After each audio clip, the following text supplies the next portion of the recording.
আসসালামু আলাইকুম ওয়া রাহমাতুল্লাহ। দর্শক, আজকের ভিডিওটি হতে যাচ্ছে অতি গুরুত্বপূর্ণ। উর্দু ভাষায় মাত্র ৬টি শব্দ শিখে আপনি হাজারো উর্দু বাক্য গঠন করতে পারবেন। চলুন তাহলে আজকের ভিডিওটি শুরু করি। দর্শক, যারা সাবস্ক্রাইব করেননি সাবস্ক্রাইব করে দিন। কা পুংলিঙ্গের এর, কি স্ত্রীলিঙ্গ এর, কে বহুবচন স্ত্রী পুরুষ এর, কো প্রতিভা কে, নে ধারা, ভি এছাড়াও অথবা ও এই শব্দগুলোর ব্যবহার জানব। চলুন। এর, কা এর ব্যবহার। কা পুংলিঙ্গ এর ক্ষেত্রে ব্যবহার হয়। যেমন মালিকানা বা সম্পর্ক বোঝাতে পুংলিঙ্গের বিশেষ্যের সাথে এর ব্যবহার করা হয়। চলুন তাহলে এর একটি উদাহরণ দেখে আসি। আলী কা দোস্ত। আলী কা দোস্ত আলীর বন্ধু।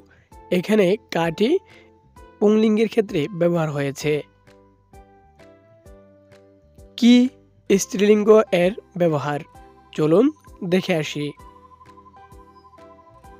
মালিকানা বা সম্পর্ক বোঝাতে স্ত্রীলিঙ্গ বিশেষ্যের সাথে এর ব্যবহার হয়।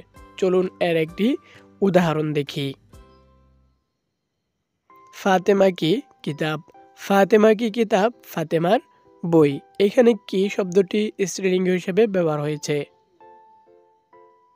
কে বহুবচন এর ব্যবহার, যা স্ত্রী এবং পুরুষ উভয়ের ক্ষেত্রে ব্যবহার হয়।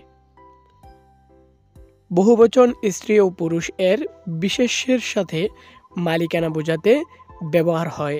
চলুন তাহলে এর একটি উদাহরণ দেখে আসি। লড়কো কে খেলৌনে। লড়কো কে খেলৌনে ছেলেদের খেলনা। ছেলেদের এখানে কে শব্দটি বহুবচন। কে বা পতি কো এর ব্যবহার শিখে আসি। চলুন। কার্যপ্রাপ্ত বা ক্রিয়াপদে প্রভাবিত ব্যক্তিকে বোঝাতে এর ব্যবহার হয়। চলুন তাহলে এর একটি উদাহরণ দেখে আসি। মুঝকো কিতাব দো। মুঝকো কিতাব দো আমাকে বই দাও। এখানে কো শব্দটি কার্য হিসাবে ব্যবহার করা হয়েছে। নে কর্তৃকারক বা ধারা এর। চলুন একটি উদাহরণ বা নিয়ম শিখে আসি। কোনো কাজ যে ব্যক্তি করেছে তাকে বোঝাতে ব্যবহৃত হয়।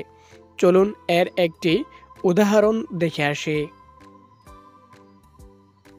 আলী নে কাম কিয়া। আলী নে কাম কিয়া আলী কাজ করেছে। ভি এছাড়াও বা ও। চলুন এর ব্যবহার শিখে আসি। সংযোজন বা অতিরিক্ত কিছু বোঝাতে ব্যবহার করা হয়। চলুন এর একটি উদাহরণ দেখে নেই। मैं भी जाऊंगा। मैं भी जाऊंगा আমিও যাব। मैं भी जाऊंगा।